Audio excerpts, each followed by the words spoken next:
Olá, amigos! É uma bênção nos reunirmos a cada semana para estudar a lição da Escola Sabatina com o painel da 3ABN Sabbath School. Temos visto sobre o amor e a justiça de Deus e agora estamos na semana 11, que tem o título como uma pergunta. O que mais eu poderia ter feito? Então, se você precisar de uma cópia do trimestral da Escola Sabatina, vá para 3abnsabbathschoolpanel.com e você pode baixar uma cópia lá de graça, uma cópia digital, e pegue sua Bíblia junto com isso e volte, e vamos estudar profundamente o caráter de Deus.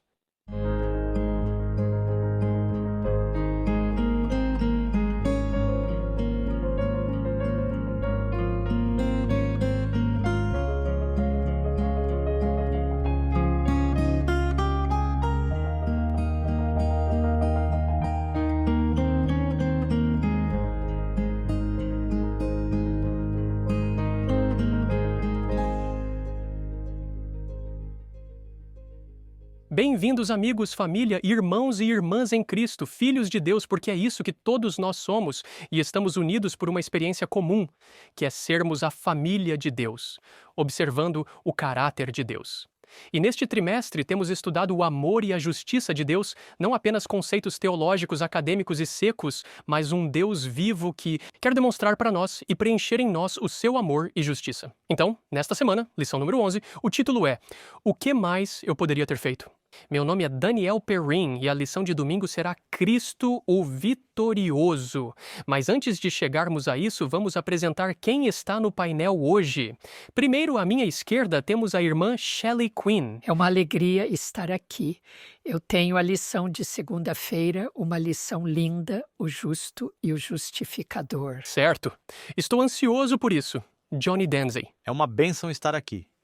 Terça-feira, a música do meu amado. Certo. Então, sentado à sua esquerda, o pastor James Rafferty. É bom estar aqui, Daniel. Tenho a lição de quarta-feira que se intitula Parábola da Videira de Cristo. Certo. E finalmente concluindo o pastor John Lomakang. A minha é sobre a vindicação do nome de Deus. Ansioso por isso. Certo. Todas essas coisas para nos dizer como parte desta lição o que mais eu poderia ter feito. Agora, se você gostaria de receber toda semana, e eu acho que este e-mail sai na manhã de sábado porque eu recebo o e-mail das notas que usamos, você pode ir para 3abnsabbathschoolpanel.com. Há uma pequena aba lá chamada Notas.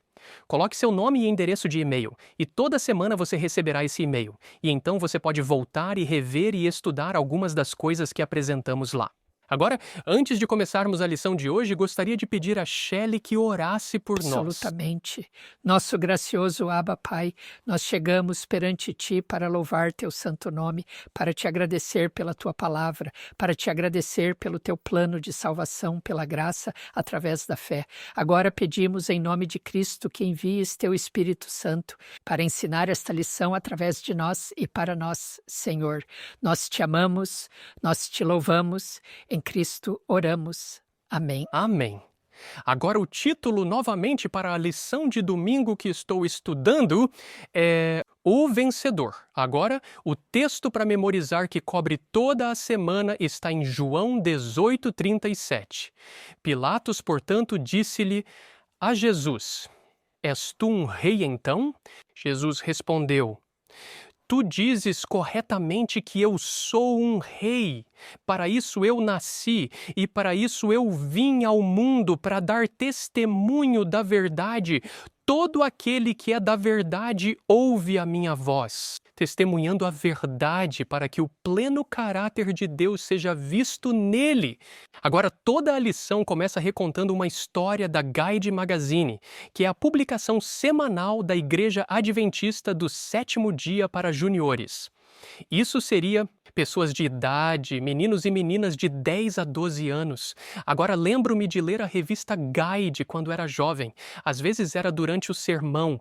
Eu lia as histórias lá. Eu estava ouvindo também. E atualmente dou aula para uma turma de juniores na igreja onde sou membro. Há muitas coisas ótimas sobre os júniores. Posso dizer que júniores isso é a idade de 10 a 12 anos. Estamos olhando para uma revista Guide. É por isso que estou falando sobre júniores. Júniores têm um senso de justiça. Eles sabem o que é certo e errado. Eles percebem quando algo está estranho. As anteninhas deles se levantam. Isso não está certo, embora seja muito mais fácil aplicar esse senso de justiça aos outros do que a si mesmo. Agora, os juniores também têm um forte senso de reverência e sabem que a reverência nem sempre é expressa ao ficar totalmente imóvel. Certo, às vezes há um forte senso de reverência em ação. Agora, é claro, aqui está o problema. Tem que ser a ação certa e tem que ser no momento certo. E é aí que muitos de nós lutamos, juniores e adultos. Veja, juniores gostam de fazer as coisas. Eles gostam de fazer coisas para Jesus. Então, se há algum júnior assistindo ou ouvindo agora, estou muito feliz. Estamos muito felizes que você está aqui. Convidamos você a assistir conosco porque Deus ama os juniores. Ele sempre fará. E os juniores são uma parte muito, muito, muito importante da Igreja de Deus porque há muitas coisas jovens que Deus quer fazer em vocês e através de vocês para desenvolver esse caráter. Isso não acontece apenas quando se é adulto. Esse caráter de amor e justiça está começando em você agora mesmo, neste exato momento. Quero que saibam que não esquecemos de vocês como juniores. Então, para mim, nos próximos 10 minutos, estarei ensinando esta lição como se estivesse fazendo na aula dos juniores, porque sei que vocês estão aí assistindo. E alguns de vocês que estão assistindo, eu já falei com vocês e já os conheci e aguardo ansiosamente conhecer mais de vocês. Essa história da revista Guide que introduz a lição é de um órfão que é uma criança adotiva vivendo na Inglaterra medieval. E ele odeia o rei da Inglaterra com todo o seu coração, porque se lembra vagamente de um dia em que era apenas uma criancinha e se lembra de soldados invadindo sua casa. Então parecia e o arrancaram de sua casa e depois o levaram para algum lugar, e ele nunca mais viu seus pais. A questão é que, somente mais tarde, muito mais tarde, quando ele era adulto, ele percebeu o que tinha acontecido. Quando ele entendeu que havia uma doença devastando naquela época, chamada de peste negra ou peste bubônica. E para protegê-lo, para evitar que ele morresse, quando seus pais pegaram essa doença, eles o retiraram de casa. E isso tinha salvado a vida dele. E assim, quando ele entendeu isso, finalmente pôde deixar de lado toda a raiva que sentia em relação ao rei. Veja, muitas pessoas se sentem como Deus sobre isso. Elas olham para Deus e dizem que ele tirou algo que eu amo, e elas não entendem a razão pela qual Deus faria algumas das coisas que ele faz. A pergunta é: Deus realmente se importa com você?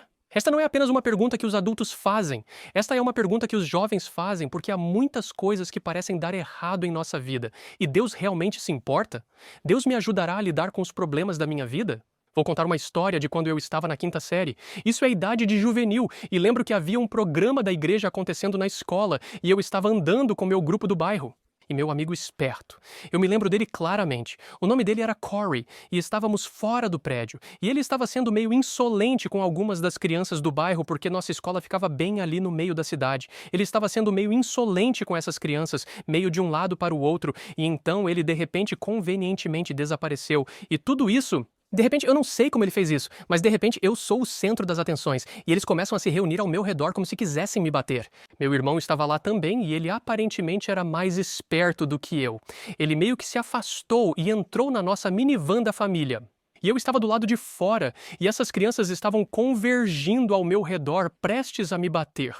Alguém deve ter ido para dentro e contado a alguém o que estava acontecendo, porque bem naquela hora eu estava realmente com medo pela minha vida. Bem naquela hora, um dos homens da igreja, duas pessoas apareceram. Um deles era um dos homens da igreja, e ele estava meio que respirando pesado, como se estivesse falando sério, e isso meio que interrompeu as coisas. E a outra pessoa que apareceu era, na verdade, a minha mãe. Ela estava andando com uma bengala naquela época. Lembro-me dela saindo com aquela bengala no ar. As coisas iam ficar sérias agora. A questão é que assim que eles apareceram, toda a preocupação que eu tinha se derreteu em nada. Não havia mais nada para eu ter medo. O conflito acabou, e é assim com Jesus. Porque existem conflitos que enfrentamos, e quando percebemos o modo como ele nos vê e o que ele quer fazer com nossas vidas, não há nada a temer. Há muitos conflitos que os jovens enfrentam. Eu estou bem ciente disso. Todos nós já passamos por isso. Enfrentamos conflitos quando éramos crianças, mas tenho que ser honesto. As coisas estão mais difíceis hoje em dia. Muita coisa acontecendo. Amigos na escola podem ser realmente difíceis e isso é um conflito. Dificuldades na escola, as pessoas podem zombar de você se for muito lento. Elas vão zombar de você se for muito rápido. Há bullying, a não se encaixar. Às vezes, um membro da família fica doente Isso é muito importante. Às vezes um membro da família morre e nos perguntamos por quê. Nossos animais de estimação ficam doentes. Os pais os ouvem falando sobre alguns dos problemas no mundo, um pouco nervosos com isso. E a pressão dos colegas também. E há tentações. Eu sei que vocês crianças estão sentindo tentações como nunca sentimos antes, porque o inimigo, ele realmente quer pegar vocês quando são jovens. Eu me lembro, conheço os filhos deles, ouvi crianças implorando para que seus pais tirassem meu celular, porque as tentações são tão fortes. Deus é forte o suficiente, Ele é vitorioso o suficiente para ajudar você com as coisas que está enfrentando. Quero dar a você 2 textos bíblicos agora que talvez seja bom anotar e colocar no espelho ou no bolso para tirar e tentar fixar na sua mente. Aqui está um deles que é tão bom. Filipenses capítulo 4, versículo 13 diz: pense na pressão dos colegas. Pense nas tentações. Agora, isso é para pessoas de todas as idades, honestamente. Jesus Cristo nos dá força para enfrentar essas coisas porque Cristo é o vitorioso. O segundo é Romanos 8,31. Diz: que diremos, pois, a estas coisas? Se Deus é por nós, quem será contra nós? Às vezes, você precisa repetir isso várias vezes quando algo difícil está à sua frente. Se Deus é por nós, quem será contra nós? Jovens, há um ótimo livro que quero que vocês leiam, Mensagens aos Jovens. Pais, se vocês também estiverem assistindo, por favor, deem esse livro para seus filhos. Adie a viagem ao restaurante nesta semana. Use o dinheiro para comprar esse livro para eles e cancele suas visitas ao YouTube ou Facebook ou Instagram toda noite e leia junto com eles e conversem sobre isso. E você vai aprender algo que, ao olhar para este livro, Deus acredita que jovens, adolescentes, jovens adultos têm poder, tensão e compreensão espiritual que podem ser despertados. Isso não é algo que acontece apenas nos seus 20 e 40 anos, e os jovens não estão condenados a uma década de tolice. E uma vida de tolice. Então, vou ler para você 1 ou 2 declarações. Se eu conseguir chegar a 2 delas, seria ótimo, de algo chamado conflito com o pecado. Agora, jovens, vou ajustar as palavras apenas para que saibam que isto é direcionado pessoalmente a vocês. Está em Mensagens aos Jovens, página 51. Diz: Satanás sabe mais do que o povo de Deus. Ele sabe disso ainda mais do que você. Sabe mais do que o povo de Deus. As pessoas podem ter sobre ele quando sua força está em Cristo. Quando os jovens e adolescentes humildemente pedem ajuda ao poderoso conquistador, a criança mais fraca que acredita na verdade, confiando firmemente em Cristo, pode repelir com sucesso Satanás e todo o seu exército. Você sabe o que significa repelir? Significa que você os afasta e você foi vitorioso através de Cristo. Então isso significa que quando uma menina de 11 anos ou uma de 12 anos, quem estão enfrentando algum conflito grande demais e forte demais para eles, quando eles se ajoelham e oram, anjos poderosos estão lá ao lado deles, anjos poderosos em guarda ao lado deles, trazendo a eles, permitindo que experimentem a vitória que vem de Cristo, ajudando você nas coisas pelas quais está passando. Eu tenho tempo para mais uma citação. Aqui está uma de Mensagens aos Jovens, página 53. Satanás não pode suportar que seu poderoso rival seja invocado, pois ele teme e treme diante da força e majestade de Cristo. Quando vocês veem a Jesus, crianças, quando oram, Satanás fica apavorado. E quando ele está apavorado, isso significa que vocês estão do lado vitorioso. Vou continuar.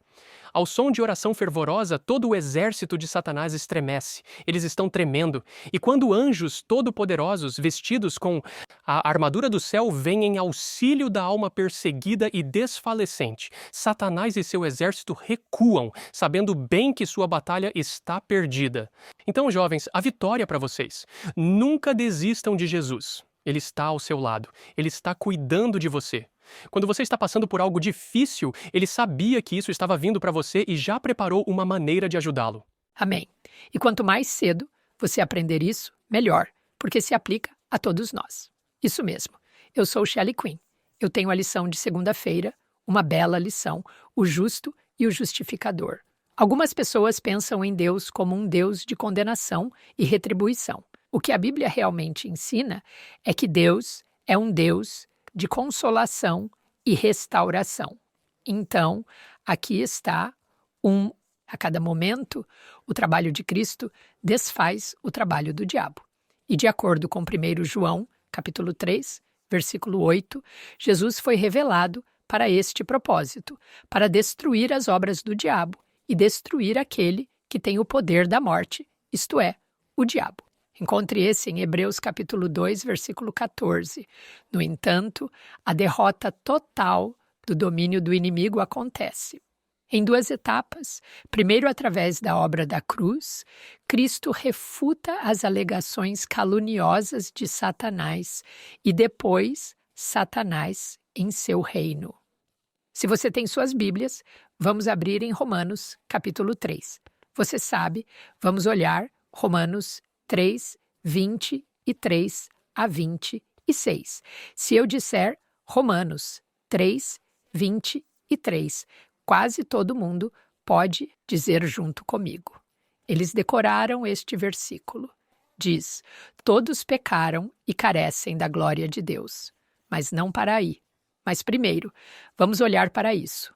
Todos pecaram. Sim, de fato, não há exceções. E pensamos, não poderia o nosso gracioso Criador, ele não poderia simplesmente varrer nossos pecados para debaixo do tapete porque nos ama tanto?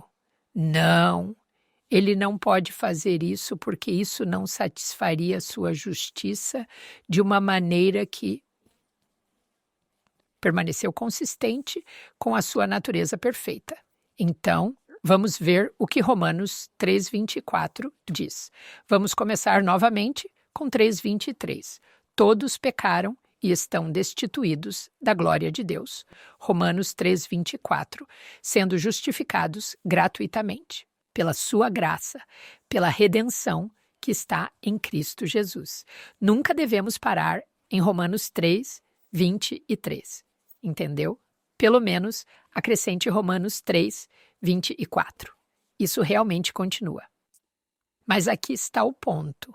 O tempo todo, Deus tinha um plano para introduzir a graça no momento em que o pecado ocorreu.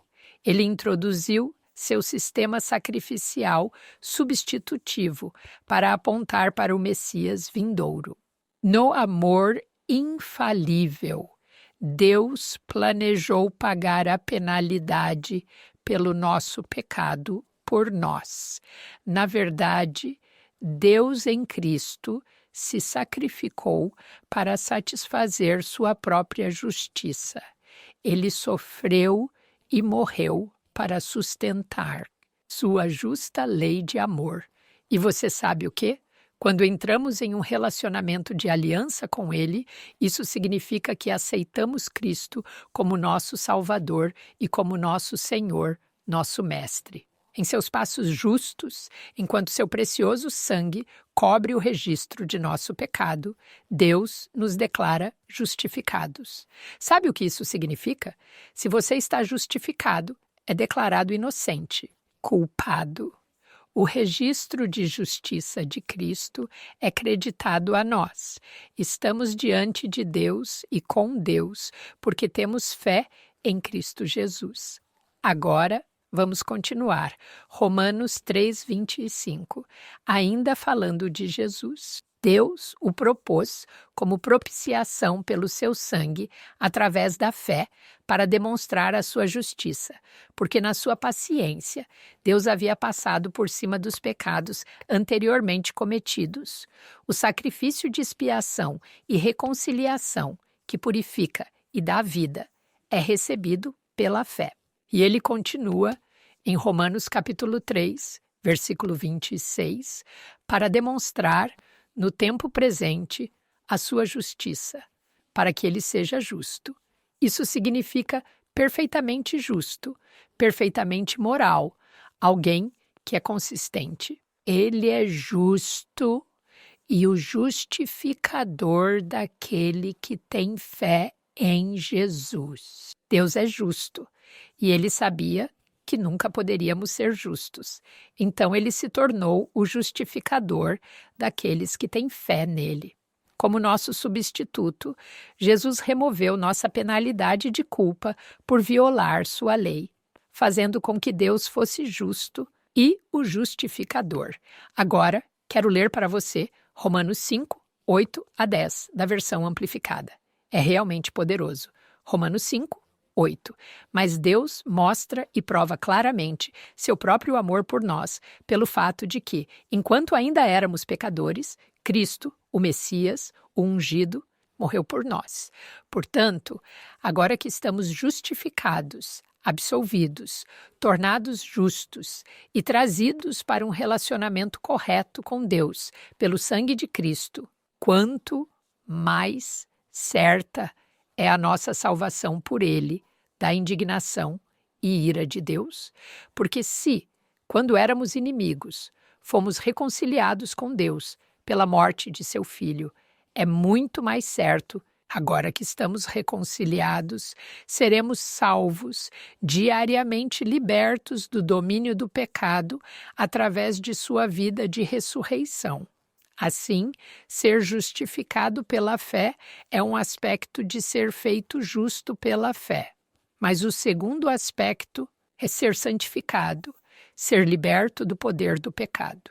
E você sabe, eu amo o que Filipenses 1,6 diz, que aquele que começou uma boa obra em você vai completá-la até o dia de Cristo Jesus. Como ele faz isso? Filipenses 2,13 diz, Deus trabalha em nós, tanto para querer quanto para o realizar, para mudar nosso desejo, alinhar nossa vontade com a dele e realizar a ação, colocando-a de acordo com o seu bom prazer. Então, aqui está uma citação do nosso trimestral. Como vimos, o inimigo afirma que Deus não é totalmente justo e amoroso. No entanto, em Cristo, Deus fornece a manifestação suprema da justiça e amor de Deus. E ele fez isso através da cruz. Fim de citação. Cristo venceu a vitória na cruz. Aleluia. O Desejado de Todas as Nações, página 761, diz isto. Após a morte de Jesus, Satanás viu que seu disfarce foi rasgado. Sua administração foi exposta diante dos anjos não caídos e diante do universo celestial. Ele havia se revelado como um assassino ao derramar o sangue do Filho de Deus. Ele havia se desenraizado das simpatias dos seres celestiais. O que eu amo, assim que o pecado entrou no jardim, Deus veio em Gênesis 3,15 e anunciou seu pacto eterno. E aqui está o que Apocalipse 10:12 diz. Eu ouvi uma voz alta no céu, dizendo, agora veio a salvação, a força, o reino do nosso Deus e o poder do seu Cristo. Pois o acusador dos nossos irmãos, que os acusava diante do nosso Deus dia e noite, foi derrubado. Isso é na cruz, e eles o venceram pelo sangue do Cordeiro e pela palavra do testemunho deles, e não amaram suas vidas, até a morte. Portanto, alegrem-se, ó céus, e vós que habitais neles. Mas ouçam, ai dos habitantes da terra e do mar, pois o diabo desceu até vocês, tendo grande ira, porque ele sabe que tem pouco tempo. Há regras de engajamento. Deus permitiu a Satanás um breve período para provar ou refutar todas as suas ações. O Guia de Estudos da Escola Sabatina diz isto, a história da redenção. Fornece evidências abundantes para que possamos ter confiança de que Deus sempre trabalha para promover no final o que é bom para todos os envolvidos. O Deus das Escrituras sempre faz o que é bom para todos os envolvidos. Você pode confiar em Deus. Ele é justo, ele é consistente, ele nunca muda.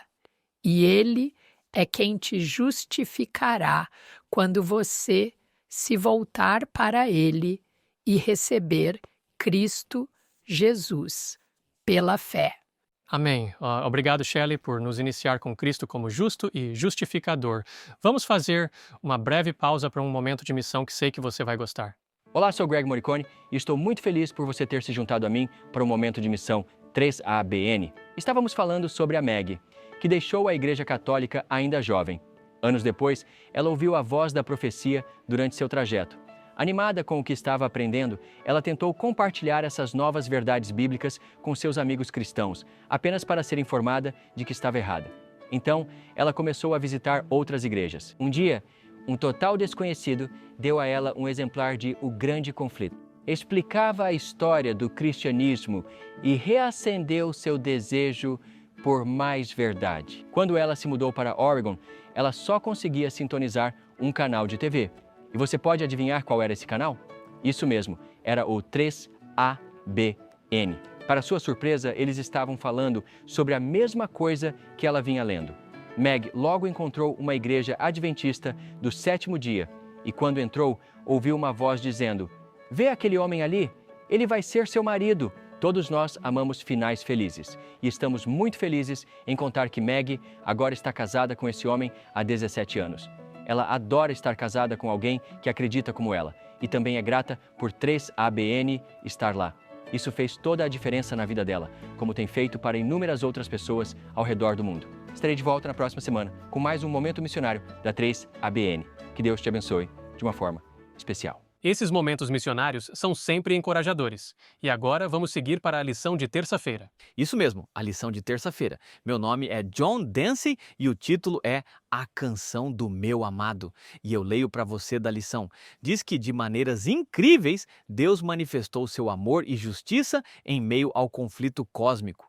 No entanto, alguns podem perguntar: Deus deveria ter feito mais do que fez para prevenir e ou remover o mal? Vimos uma estrutura de conflito cósmico que indica que Deus agiu para respeitar o livre-arbítrio necessário para o máximo florescimento das relações de amor entre Ele e a humanidade. Além disso, ele aparentemente agiu dentro de restrições morais ou regras de engajamento dentro do contexto de uma disputa cósmica sobre seu caráter, que só pode ser resolvida pela demonstração de seu amor infinito.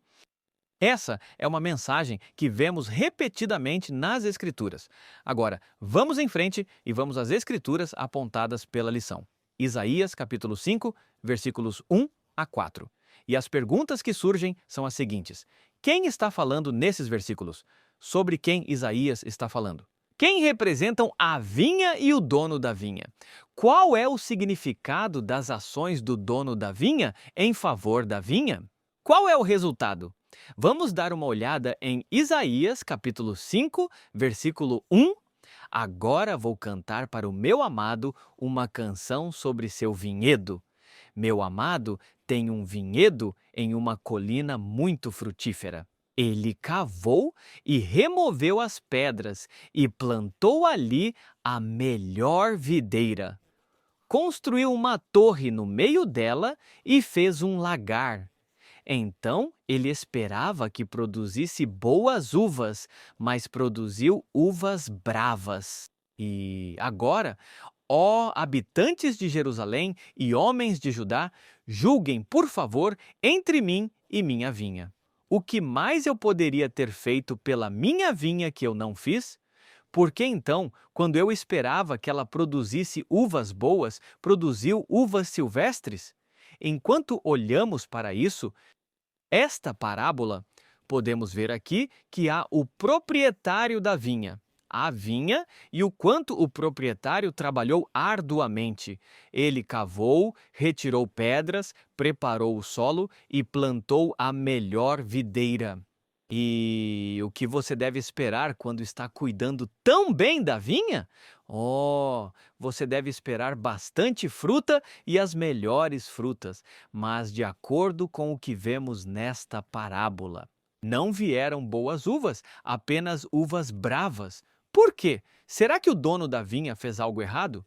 Não, ele fez tudo certo. Ele fez tudo o que deveria para que a vinha, para que os frutos fossem saborosos, deliciosos e bem grandes. Mas não. Foi uma decepção quando você procura o tipo certo de uvas e obtém essas uvas selvagens. Então, a lição destaca o seguinte: nesses versículos, Isaías canta uma canção do seu amado, uma vinha. O dono da vinha é o próprio Deus. E a vinha representa o povo de Deus. Por exemplo, você pode ver Isaías capítulo 1, versículo 8 e Jeremias capítulo 2, versículo 21. Mas as implicações aqui também podem ser ampliadas em relação ao trabalho mais amplo de Deus neste mundo, não apenas o povo de Israel. Mas neste mundo, de acordo com esses versos, o dono da vinha, Deus, fez tudo o que seria razoavelmente esperado para garantir o florescimento de sua vinha. A vinha deveria ter produzido boas uvas, mas produziu uvas selvagens. Que outras traduções se referem não a uvas selvagens, mas a uvas inúteis. De fato, a formulação em hebraico aqui literalmente poderia ser traduzida como fruto fedido. A vinha de Deus produz uvas podres. Mas por quê? Foi culpa do dono da vinha? Não. Mais uma vez, ele fez tudo certo. O problema estava com o próprio fruto. Foi a escolha das videiras. Mas nisso, vemos, é claro, que estamos falando de escolhas. E o povo de Israel tinha escolhas. Eles podiam escolher obedecer a Deus e podiam escolher desobedecer a Deus. E o que vemos é que, infelizmente, isso foi feito repetidamente. Eles escolheram desobedecer a Deus. E é por isso que você pode ver Deus permitindo que eles fossem dominados pelos filisteus e depois, eventualmente, levados pela Babilônia. Vamos dar uma olhada em Isaías, capítulo 5, versículos 6 e 7. Observe o que Deus teve que decidir fazer. Claro, ele deu tempo. Ele diz: vou devastá-lo. Não será podado ou cavado, mas haverá espinhos e cardos. Também ordenarei às nuvens que não chovam sobre ele, pois a vinha do Senhor dos Exércitos é a casa de Israel. E os homens de Judá são a sua agradável planta. Ele procurou justiça, mas eis que encontrou opressão. Procurou retidão, mas eis que encontrou um clamor por ajuda. É como se Deus estivesse dizendo: o que mais eu poderia ter feito? Eu fiz tudo o que eu poderia possivelmente fazer para dar a você os melhores recursos, para dar a você as melhores coisas que você precisa, tudo de que você precisa. E não deveria haver razão, não deveria haver desculpa para você produzir uvas bravas. Uvas bravas surgiram. Eu gosto de ir para Deuteronômio, capítulo 28. Vamos dar uma olhada em alguns versículos lá. Deus apresenta uma mensagem ao povo de Israel lá no início, quando Moisés estava liderando o povo de Israel. Observe como o capítulo 28 de Deuteronômio traz à tona algumas coisas interessantes sobre o povo de Israel, começando no versículo 1. E acontecerá que, se obedeceres diligentemente à voz do Senhor teu Deus, observando cuidadosamente todos os seus mandamentos que hoje te ordeno, o Senhor teu Deus te exaltará sobre todas as nações da terra. E todas essas bênçãos virão sobre você e o alcançarão porque você obedece à voz do Senhor, seu Deus. Há benefícios em obedecer a Deus? Observe o versículo 3. Bendito serás na cidade e bendito serás no campo. Bendito será o fruto do seu corpo, o produto da sua terra, o aumento dos seus rebanhos, o aumento dos seus gados e as crias dos seus rebanhos. Bendita será sua cesta e sua tigela de amassar. Bendito serás ao entrares e bendito serás ao saíres. O Senhor fará com que os teus inimigos que se levantarem contra ti sejam derrotados diante de ti. Virão contra ti por um caminho e fugirão por 7 caminhos. O Senhor ordenará a bênção sobre você nos seus celeiros e em tudo o que você fizer, e Ele o abençoará na terra que o Senhor seu Deus está lhe dando. O Senhor te estabelecerá como um povo santo para si mesmo, assim como jurou a ti, se guardares os mandamentos do Senhor teu Deus e andares em todos os seus caminhos. E se você for ao capítulo 4 de Deuteronômio, verá que Deus fala. Moisés está dizendo a eles: as outras nações virão e dirão: que povo maravilhoso! E veja como você é abençoado, sua terra, seus frutos, até mesmo suas esposas. Que bênção! O que é que você sabe? O que é que você faz? E eles seriam capazes de ser uma luz para eles e dizer: nós servimos ao Senhor Deus Todo-Poderoso, o Deus vivo, o Criador, e porque obedecemos a Ele, Ele nos abençoou abundantemente. Vamos em frente e voltar para Deuteronômio, capítulo 28. E agora vamos para o verso 10. Então, todos os povos da terra verão que você é chamado pelo nome do Senhor e ficarão com medo de você. E o Senhor te concederá abundância de bens no fruto do teu corpo, no aumento do teu gado e nos produtos do teu solo. Na terra que o Senhor jurou aos teus pais, o Senhor abrirá para ti o seu bom tesouro. Os céus para dar a chuva na sua terra, na sua estação, e para abençoar todo o trabalho da sua mão. Você emprestará a muitas nações, mas não tomará emprestado. E o Senhor te fará cabeça e não cauda. Estarás somente por cima e não por baixo. Se obedeceres aos mandamentos do Senhor teu Deus, que hoje te ordeno, e os observares com cuidado. Portanto, não te desviarás de nenhuma das palavras que hoje te ordeno, nem para a direita nem para a esquerda, para seguires outros deuses e servi-los. E assim, novamente, todas essas coisas que estamos analisando são um exemplo de como Deus está disposto a abençoar nossas famílias. Se obedecemos ao Senhor, se o seguirmos de todo o coração, o Senhor nos abençoará abundantemente e abençoará tudo o que fizermos. Mesmo em meio a este mundo onde vivemos uma grande controvérsia entre o bem e o mal, o Senhor colocará uma cerca de proteção sobre o seu povo. E o Senhor faz isso. Não temos ideia de quantas coisas o Senhor nos salvou. E sou grato ao Senhor por sua bondade amorosa. E eu o encorajo a considerar o que Deus tem feito por você e as oportunidades de abençoá-lo que Ele está colocando diante de você. Amém. Amém. Obrigado, Pastor John. Estamos retomando a lição de quarta-feira com a parábola da vinha de Cristo. Meu nome é James Rafferty e estamos realmente pegando em Mateus, capítulo 21, onde João parou. Pastor João parou em Isaías, capítulo 5. Assim, na parábola do proprietário da vinha em Mateus capítulo 21, Jesus continua de onde Isaías 5 deixou. E temos cerca de 40 conclusões.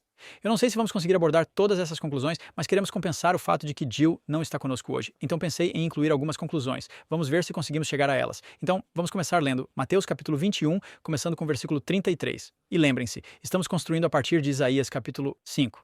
Então, estamos construindo sobre esta parábola da vinha e tudo o que Deus está fazendo. E então a pergunta é feita: o que mais eu poderia ter feito por minha vinha? Aqui. Outra parábola. Diz Jesus, em Mateus 21, versículo 33. Havia um certo proprietário que plantou uma vinha, cercou-a, cavou um lagar nela, construiu uma torre e arrendou-a a lavradores. E foi para um país distante. Então, você vê a conexão aí. Mas Jesus está elaborando sobre isso. Ele está adicionando à história. E, quando no versículo 34, o tempo do fruto se aproximou, ele enviou seus servos aos lavradores para que recebessem os frutos. Agora, nós temos um jardim e uma estufa onde moramos, e temos muitas árvores frutíferas e fizemos muito do que chamamos de método de plantio duplo de Ellen White. E temos caqui, e temos romã, e temos maçã Honeycrisp, e Fuji. E temos ameixas e nectarinas e pêssegos e damascos e figos. Todos os figos são fantásticos. Eu realmente me identifiquei com o que você estava dizendo sobre seus figos este ano, Daniel. Então temos todas essas árvores que cavamos. Plantamos, colocamos na terra e no solo e nas pedras e no sistema de irrigação e tudo mais, e estamos esperando obter frutos disso. E aí vem os esquilos de terra, e vem os pássaros, e vem, sabe, todas essas diferentes criaturas da floresta. E eles tentam chegar aos frutos antes de nós, certo? Queremos receber os frutos disso. E você pode ver que nosso Pai Celestial colocou tudo na raça humana, tudo. E então vem o mundo, certo? As coisas deste mundo. E elas estão tentando roubar os frutos que nosso Pai Celestial nutriu e criou e cultivou e protegeu, roubando os frutos do Espírito de nós para que vivamos nas concupiscências da carne, em vez de revelarmos os frutos do Espírito. Deus quer que revelemos os frutos do Espírito porque Ele investiu em nós. E é isso que Jesus está trazendo aqui em uma parábola. Mas então, continua dizendo.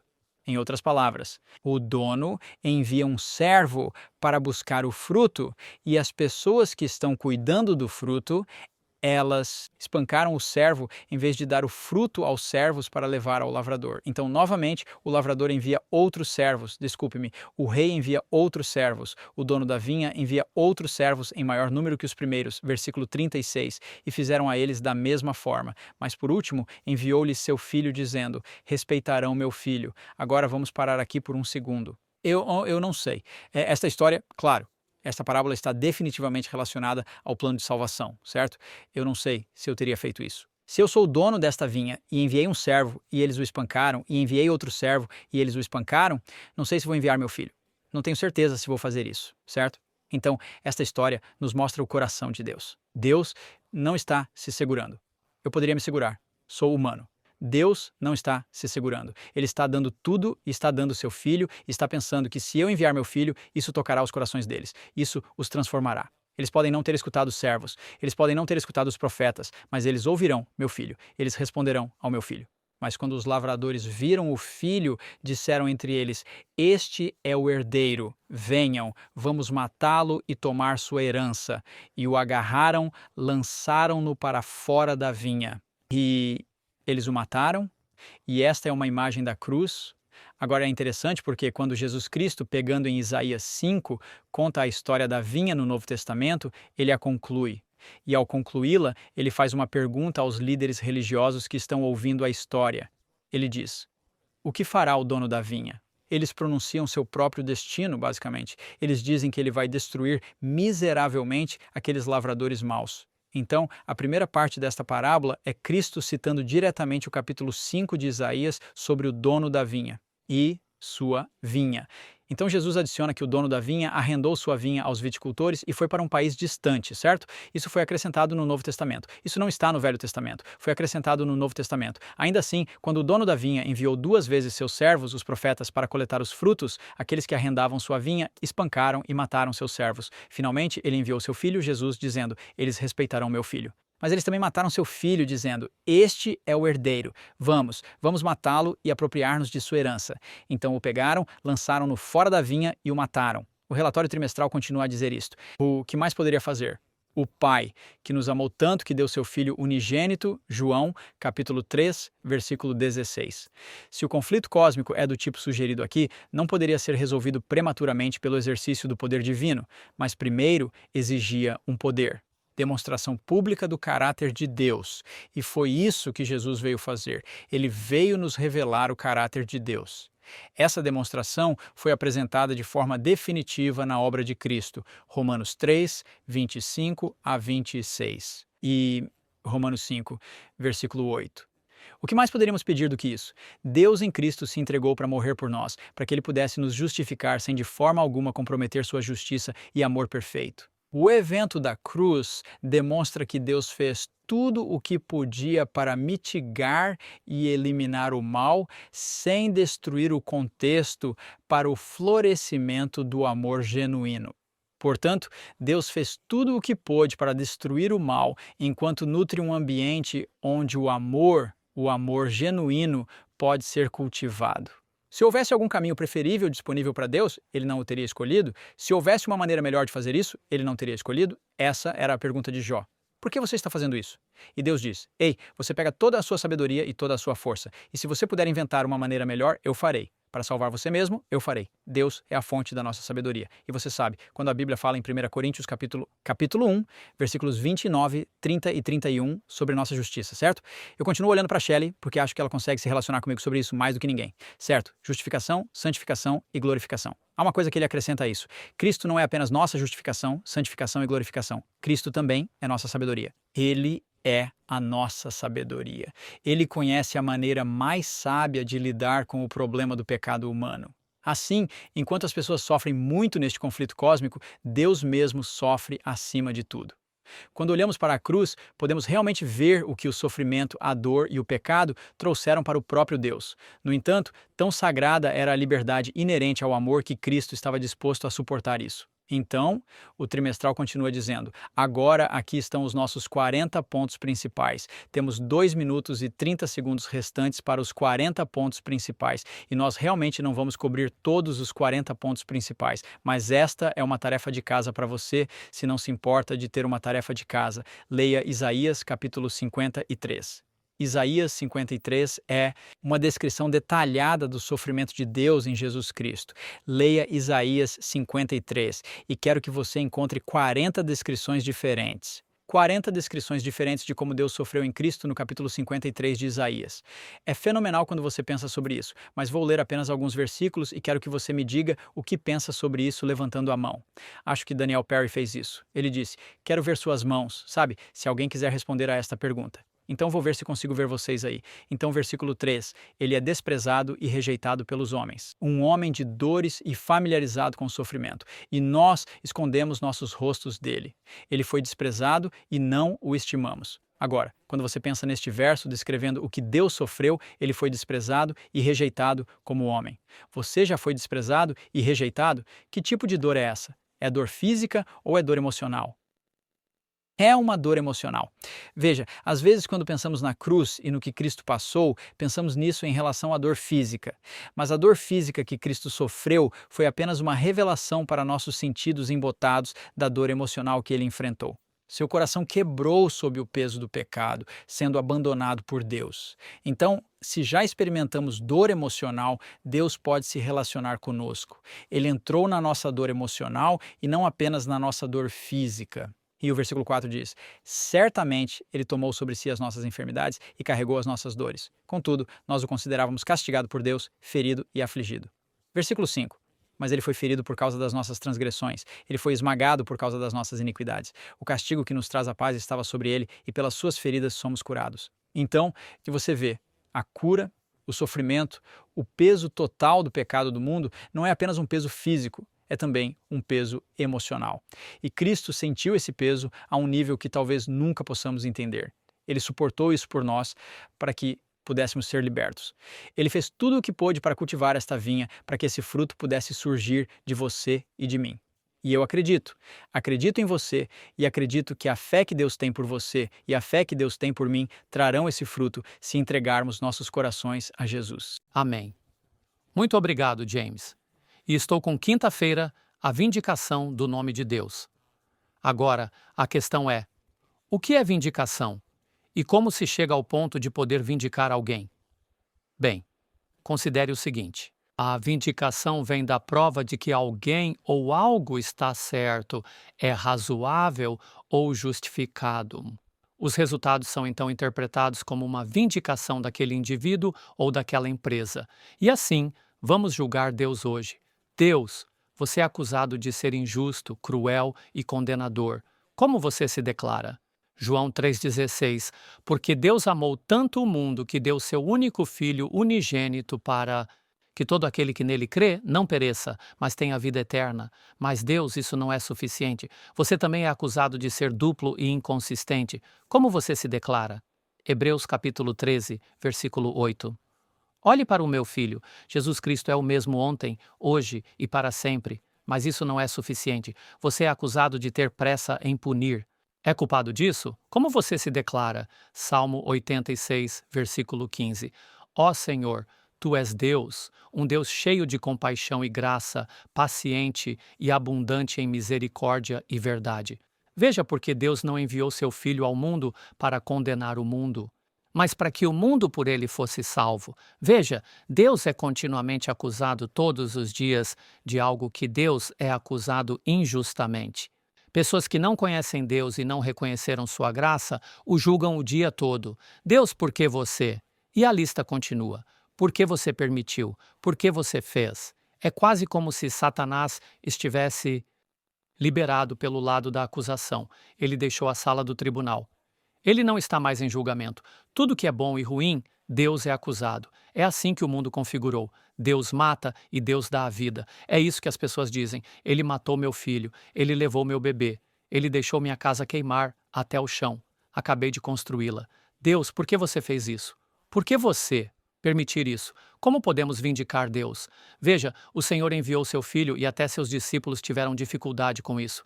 Quero dizer, Felipe fez a pergunta. Felipe disse: Senhor, mostra-nos o Pai. Vimos você, mas mostra-nos o Pai. E Jesus disse em João capítulo 14, versículo 9, estou há tanto tempo com vocês que você não viu o Pai? Se você me conheceu, conheceu o Pai. No entanto, você me diz, mostre-nos o Pai.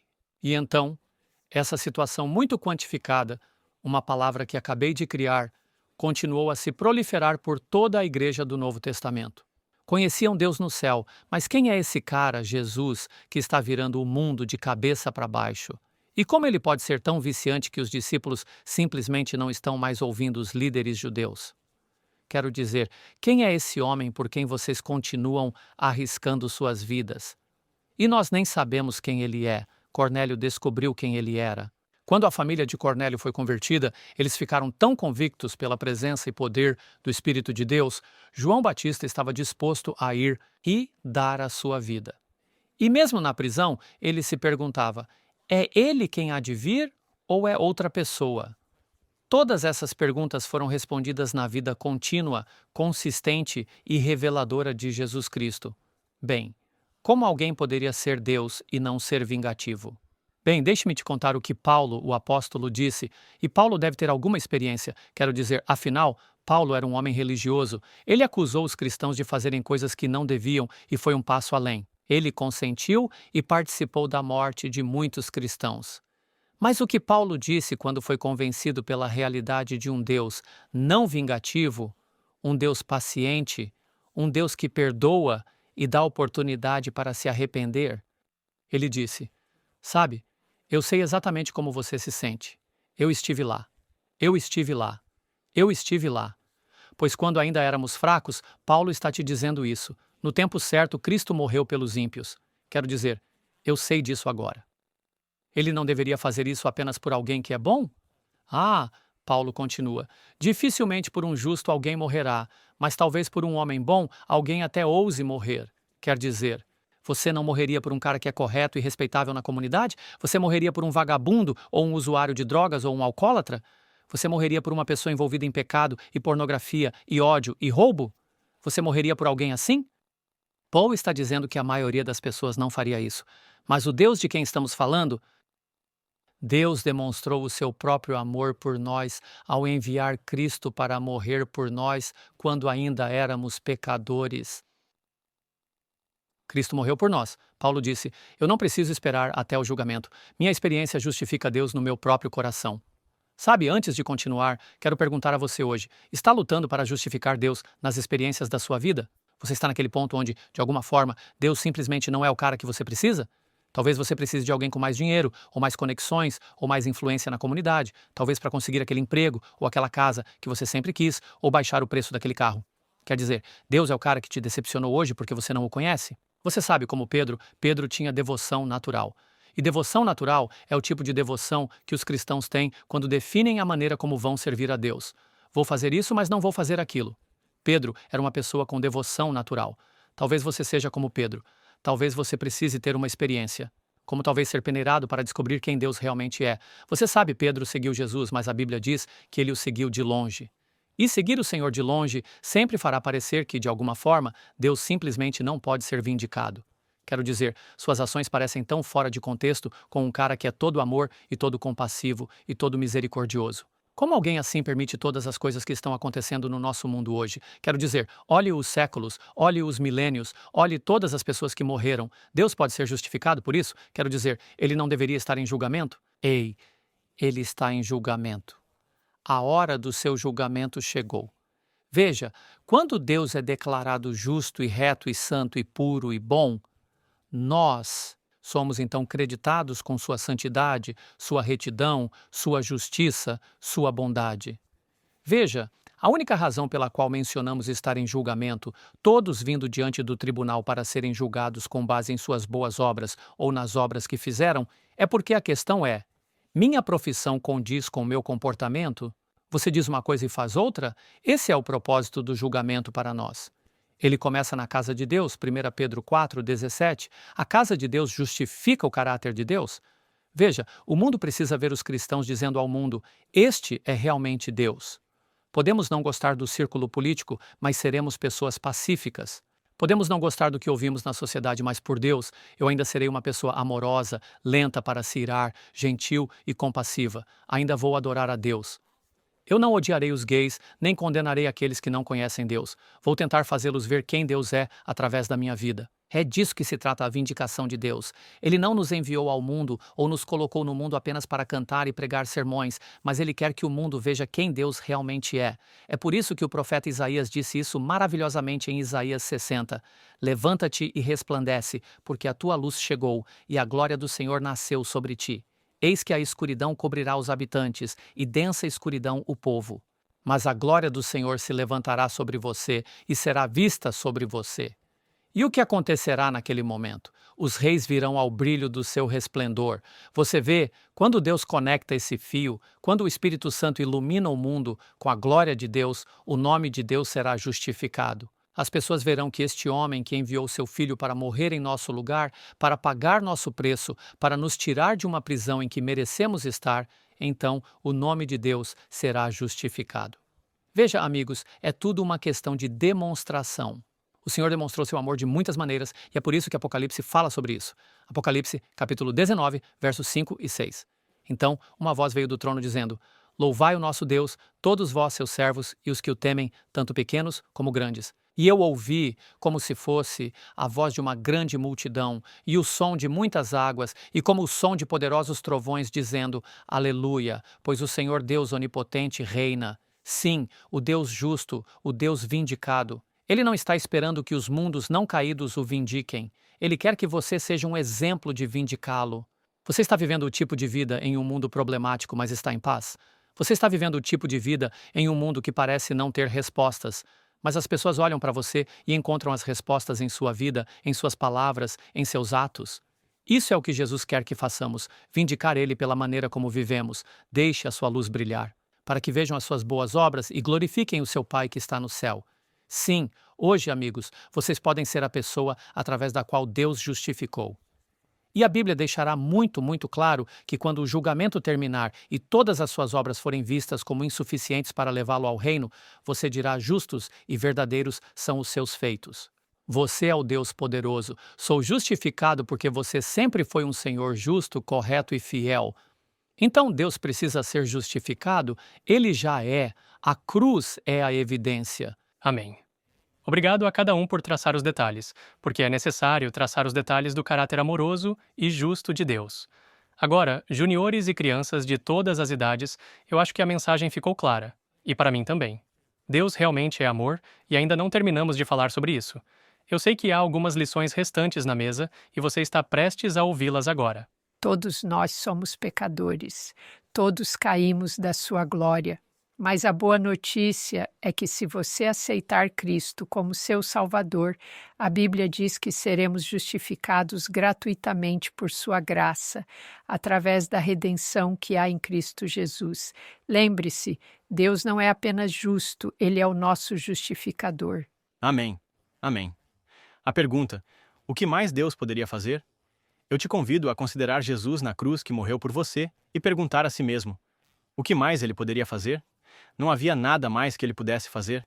Ele esvaziou todo o céu para que você e eu pudéssemos ser salvos. Amém, amém. Isaías capítulo 53 nos aponta o que Deus está fazendo para cultivar a sua vinha. E Deus quer que nos alimentemos de todos os nutrientes que podemos encontrar em Isaías 53 e outras escrituras. Então você fez sua lição de casa? Você conseguiu as 40 lições? Ainda não? Bem, memorize o capítulo 53 de Isaías. E ao passar por essas escrituras, pense nelas, medite nesses versículos e como eles se aplicam a Cristo e como Cristo pode se relacionar com você. Isso mesmo. E quando Paulo, o apóstolo, foi confrontado sobre como vindicar o Senhor, você sabe, ele argumentou filosofia com os gregos e realmente não gostou muito disso. E ele disse aos romanos: ao entrar nesse debate sobre a bondade de Deus, ele diz: você despreza as riquezas da sua bondade, Romanos 2,4, tolerância, longanimidade, não sabendo que a bondade de Deus leva você ao arrependimento? Hoje, quando você pensar em quão bom Deus é e tem sido para você, permita que sua vida seja o lugar onde Deus é vindicado. Amém. Adoro uma boa tarefa bíblica. Então, Pastor Rafferty, vou fazer meu dever de casa e sei que todos os outros também o farão. A questão do título para esta lição é: o que mais eu poderia fazer por você? Aqui está o que eu tirei desta semana. Deus dá seu poder vitorioso. Deus concede justificação sem comprometer a justiça de Deus. Ele fornece os melhores recursos para que possamos prosperar. Ele dá tudo através do dom de seu Filho e faz isso com perfeita sabedoria. Ele se revela pacientemente quando seu caráter é posto à prova. Ele demonstra isso. Junte-se a nós na próxima semana enquanto examinamos a lição 12, Amor e Justiça, os 2 grandes mandamentos, e vamos orar juntos. Nosso amoroso Pai no céu, agradecemos por nos ter dado mais do que o suficiente. Tudo o que o Senhor poderia derramar do próprio céu de seu coração amoroso, o Senhor nos deu como um presente e aceitamos esse presente. Dos mais jovens aos mais velhos, em nome de Jesus, oramos. Amém.